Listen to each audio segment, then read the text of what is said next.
procédure juridique avec Raphaël et Tao du CSP, Centre Social Protestant Genève.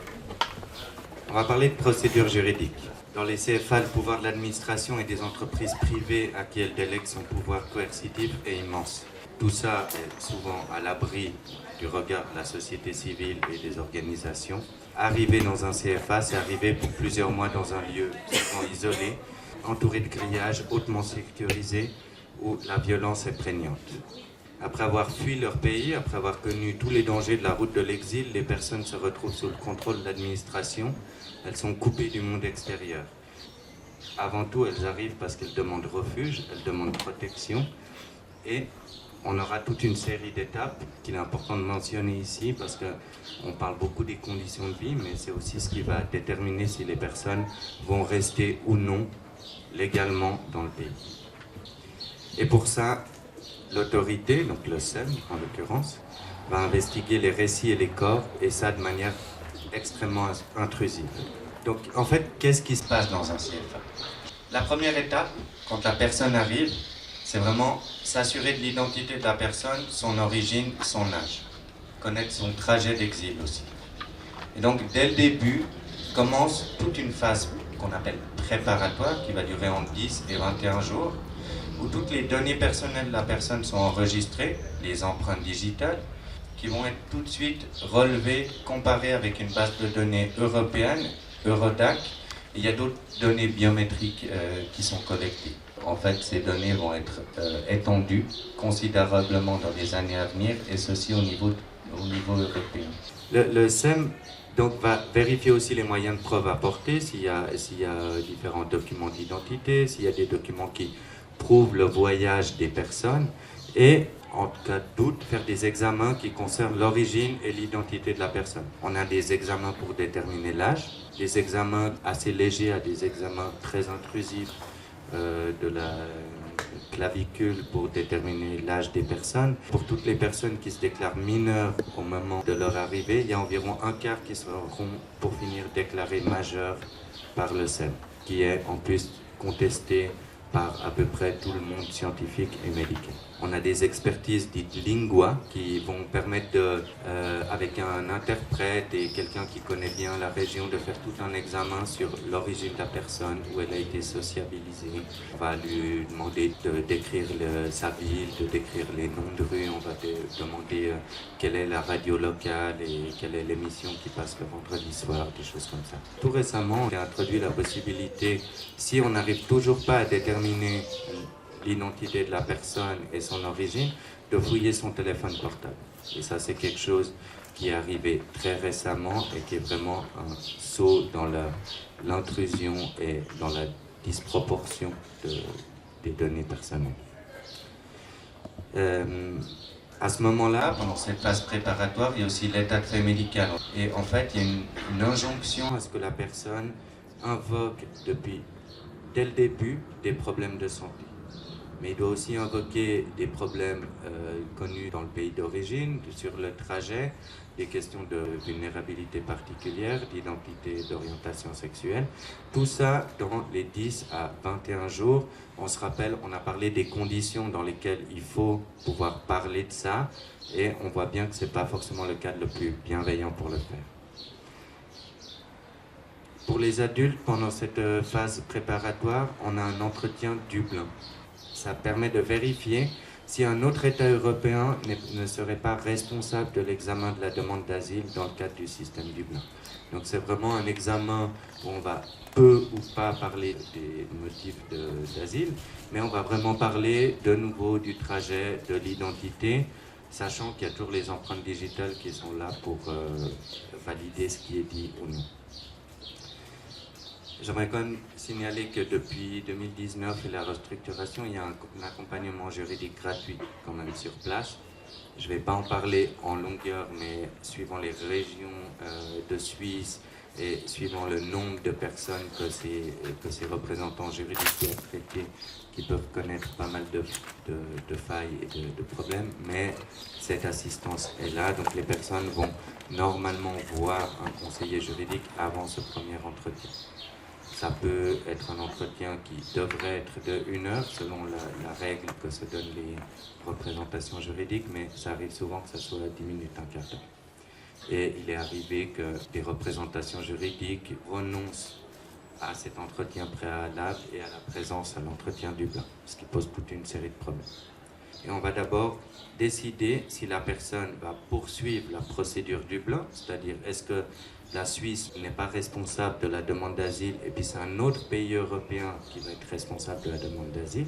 Et si ce n'est pas le cas, la personne va aller en procédure accélérée.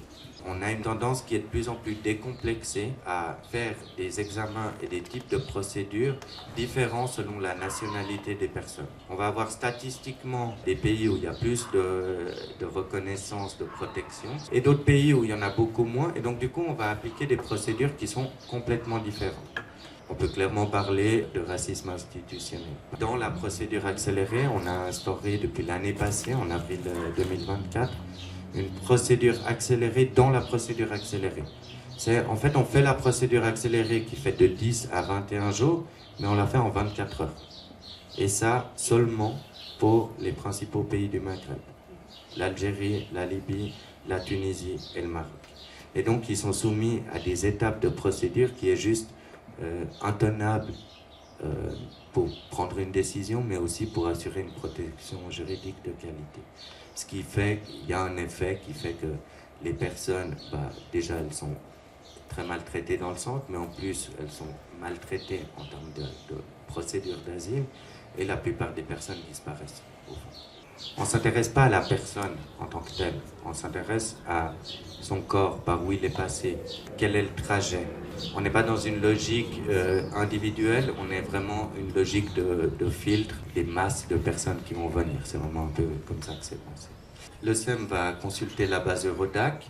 S'il y a un hit Eurodac, c'est-à-dire on se rend compte que la personne a ses empreintes enregistrées au hasard en Croatie, le SEM va demander une demande de prise en charge en Croatie. La Croatie aura 2 mois pour répondre. S'il y a un hit Eurodac, donc les empreintes digitales, elle est obligée de répondre oui. La Suisse va disposer de 6 mois pour exécuter le transfert, 6 mois à partir de la réponse du pays. Ce délai de 6 mois, il peut être étendu à 18 mois si la personne n'est plus connue des autorités. Par contre, la Suisse peut toujours, pour des raisons humanitaires, décider d'entrer en matière sur la demande d'asile. C'est une décision qu'on appelle entre nous la clause de souveraineté. S'il y a une décision Dublin, on va souvent, pour la plupart du temps, on va déplacer les personnes. On a parlé de Boudry, on a parlé de Vallorbe, on a parlé de Giffers, on a parlé des Verrières. Et tout ça, c'est 3 types de centres fédéraux différents. D'accord ? Il y a le premier, le plus important, qui est le centre fédéral de Boudry, qui est un centre fédéral dit avec tâche procédurale.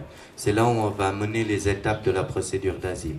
Il y a des centres fédéraux que maintenant on appelle sans tâche procédurale, qui veut dire qu'en fait c'est des centres de renvoi, des centres d'attente et de départ, on dit sur le site internet du SEM, des centres de renvoi. Le CFA du Grand Saconnet, ça va être un centre d'attente et de départ, pas là où il y a des tâches procédurales. Donc les personnes qui ont une décision Dublin avec renvoi exécutoire, la plupart du temps, elles sont plus mises dans un centre pour tâches procédurales parce qu'il n'y a plus de tâches procédurales, à part un renvoi qui n'est pas de l'ordre de la procédure. Et donc, du coup, on va les mettre au Grand Saconnet, à Giffers ou à Vallorbe. Si les personnes ne sont pas Dublin, ça ne veut pas dire qu'elles ne sont pas passées par un autre pays européen, mais c'est qu'on n'a pas pu prouver que la personne était passée par un autre pays, et bien du coup elles vont être mises en procédure accélérée. C'est là où on passe du filtre au tri des personnes. On ne s'intéresse plus aux masses, on s'intéresse à la personne et on va trier les personnes. La grande étape, et qui est un peu le clé de voûte de la procédure d'asile, ça va être l'audition sur les motifs d'asile. C'est là où le demandeur doit de toute façon revenir sur son identité, sur son origine pendant plusieurs heures, mais il doit aussi détailler les raisons de sa fuite et produire tous les moyens de preuve dont il dispose, dans la mesure du possible, pour rendre vraisemblable sa demande d'asile. Cette audition, elle a lieu par le SEM, un auditeur du SEM, une auditrice du SEM, il y a quelqu'un qui prend un procès verbal, et il y a aussi la représentation juridique qui est toujours là, et puis la plupart du temps, il y a un traducteur ou une traductrice. Si le SEM juge qu'il n'y a pas besoin d'aller plus loin qu'il a tous les éléments pour prendre sa décision d'asile, eh bien, à ce moment-là, il va avoir 8 jours pour rendre sa décision, négative ou positive. Là, on est toujours dans le CFA. Après cette audition, le SEM il peut aussi décider qu'en fait, il y a d'autres examens complémentaires qui vont devoir être faits. On n'arrive pas à prendre une décision sur la base des éléments qu'on a. Et donc, on va envoyer la personne dans un canton. La procédure étendue, c'est des personnes qui ont toujours le statut de requérant d'asile, mais qui sont placées dans un canton. On l'a dit, le temps maximal dans un CFA, c'est 140 jours. 140 jours qui parfois sont étendus. On a entendu des personnes qui pouvaient rester plus de 6 mois. Je voulais juste revenir sur cette audition d'asile. Ça reste quand même le moment où on va décider si la personne a des motifs d'asile, de savoir si la personne est réfugiée. On va essayer de voir si ce qu'il raconte est vraisemblable. Et ça, c'est aussi toute une notion. C'est les 2 critères sur lesquels se base la décision d'asile. C'est est-ce que la personne est réfugiée, mais aussi est-ce que ce qu'il dit est vraisemblable. C'est un interrogatoire. Vous verrez demain le film, il est très bien fait, mais il reste très soft par rapport à ce que les gens peuvent vivre, et je pense que tu pourras en témoigner. Une audition, ça peut facilement durer 8 heures. 8 heures, avec des pauses, mais où on doit tout détailler. Et ça, c'est quand on n'a pas le droit à une audition complémentaire. Et puis, cette audition, elle va servir à mettre les personnes dans ce qu'on peut appeler des boîtes légales. On a des histoires de vie, on a des particularités, on a des gens avec leur histoire, leur parcours, mais il y a des boîtes légales. Les boîtes légales, c'est est-ce que la personne est réfugiée, aura un permis B? Est-ce que la personne est réfugiée, mais il y a des raisons qui font qu'on ne peut pas lui accorder l'asile et donc elle aura une admission provisoire? Est-ce que la personne n'est pas réfugiée, mais on ne peut pas la renvoyer dans son pays pour différentes raisons? Eh bien, à ce moment-là, elle aura une protection qui s'appelle l'admission provisoire. Ou est-ce que la personne n'est pas réfugiée et on peut la renvoyer dans son pays et donc elle aura une décision négative? Au fond, dans un CFA, le SEM peut rendre toutes les décisions, à moins qu'il ait un doute et donc du coup qu'il envoie la personne en procédure étendue. On aura des décisions de non-entrée en matière pour la plupart, ce dont j'ai parlé, non-entrée en matière pour des questions. Soit il y aura des décisions positives ou négatives. Je vous ai parlé de la protection juridique, mais je pense que c'est un des seuls droits où on a des délais de recours qui sont aussi courts. Ces délais de recours pour une décision Dublin, c'est 5 jours ouvrables. Pour une décision qui est prise en procédure accélérée, c'est 7 jours ouvrables. Et si c'est en procédure attendue, donc les personnes sont dans les cantons, on est à 30 jours. Je pense que c'est important de montrer à quel point les personnes qui sont directement soumises à ce régime juridique vont être complètement sous un régime d'exception avec des critères qui sont déjà, qu'on peut déjà parler de discriminatoire. L'accès aux soins, il est important dans les CFA, non seulement parce que les gens ont un droit à la santé et donc ont le droit d'être soignés, mais aussi parce que les problèmes de santé vont avoir un impact très important dans l'examen de la vraisemblance. J'en ai parlé. Est-ce que la personne, est-ce qu'elle dit est vraisemblable ou non? Si on peut attester de traumatisme aigu, on peut peut-être comprendre que la personne n'est pas un récit aussi détaillé et chronologique que ce que le SEM voudrait. L'argument de la santé n'est pas seulement sur la question du renvoi, mais aussi de justifier pourquoi il peut y avoir une contradiction entre une première audition et une deuxième audition, pourquoi la personne n'a pas pu exactement dire quelle est la couleur du pull de la personne qui l'avait violée 5 ans en arrière. Il y a vraiment des choses comme ça qui sont demandées dans des auditions d'asile, avoir accès à des médecins et à des psychiatres est extrêmement important aussi en termes de stabilité du séjour. Qui est-ce qui va être là dans le CFA du cancer? Un grand argument des autorités pendant longtemps, ça a été de dire en fait le CFA c'est fédéral, c'est pas nous, c'est le canton. Et en fait les gens qui sont dans le CFA, ils vont pas rester à Genève, ils vont partir parce qu'il y a un algorithme qui attribue les personnes dans toute la Suisse, donc ils vont être envoyés dans d'autres cantons. Donc c'est une sorte de petite bulle fédérale au milieu d'un canton. Puis en fait, on se rend compte que dans ces CFA sans tâche procédurale, ben en fait, qui est-ce qu'on va avoir? On va avoir des personnes en cours de procédure, oui, mais des personnes en cours de procédure principalement du blanc, d'accord. C'est possible aussi qu'il y ait des personnes en procédure accélérée où il n'y a pas une étape prévue, mais il y en aura quand même assez peu.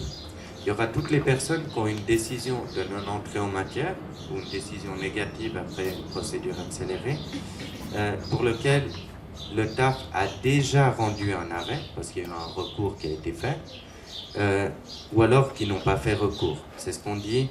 On dit qu'elles ont une décision de renvoi exécutoire, c'est-à-dire qu'on peut exécuter le renvoi. Puis il va y avoir aussi toute une série de personnes qui ont une décision NEM ou une décision négative et qui ont fait recours et qui attendent le recours du TAF. Du TAF, du tribunal administratif fédéral, qui est la seule instance de recours qu'il y a. Le SEM prend la décision, le tribunal administratif fédéral, c'est l'instance vers qui on va faire recours. Et donc, en fait, à la fin des 140 jours, parce que les gens ils vont rester 140 jours maximum, les deux dernières catégories que j'ai mentionnées, elles vont être automatiquement attribuées ou affectées au canton où se trouve le CFA. Ce que j'essaie de dire, c'est que toutes les personnes qui ont eu un permis ou alors qui sont vraiment en procédure peuvent, après 140 jours, être attribuées dans différents cantons. Mais si les personnes ont reçu une décision du SEM ou du TAF, elles seront attribuées au canton dans lequel se trouve le CFA, et il se trouve qu'elles sont attribuées à Genève. Donc en fait, l'installation du CFA dans le canton, c'est un problème en soi, mais il y a aussi des conséquences à moyen terme. On sait qu'il y a énormément de disparitions depuis les CFA, toutes ces personnes vont disparaître. Oui, il y en a qui vont aller tenter leur chance ailleurs, et il y en a plein d'autres qui vont entrer dans la clandestinité et qui se retrouveront sur le territoire genevois. Chose que les autorités cantonales ont beaucoup de peine à comprendre. On a aussi le fait qu'en fait, il y aurait une augmentation des personnes déboutées, donc des personnes qui sont à l'aide d'urgence, un autre sujet assez important, mais il y a une augmentation claire. On le voit statistiquement sur Vaud, sur Fribourg, sur Neuchâtel, où il y a les autres centres fédéraux, il y a une augmentation statistique des personnes déboutées sur le canton. En discutant avec le SPI général il n'y a pas longtemps, ils estiment à environ une centaine de personnes de plus à l'aide d'urgence sur le canton de Genève, avec toute la problématique que ça pose. Donc on n'a pas seulement l'installation d'un centre fédéral d'asile avec tout ce qu'on a évoqué ces 3 dernières heures et toutes les problématiques, mais on aura aussi des conséquences sur le long terme, sur qui est dans le canton et comment on va pouvoir s'occuper de ces personnes qui seront là et dont le renvoi ne sont de toute façon et souvent pas forcément exécutables.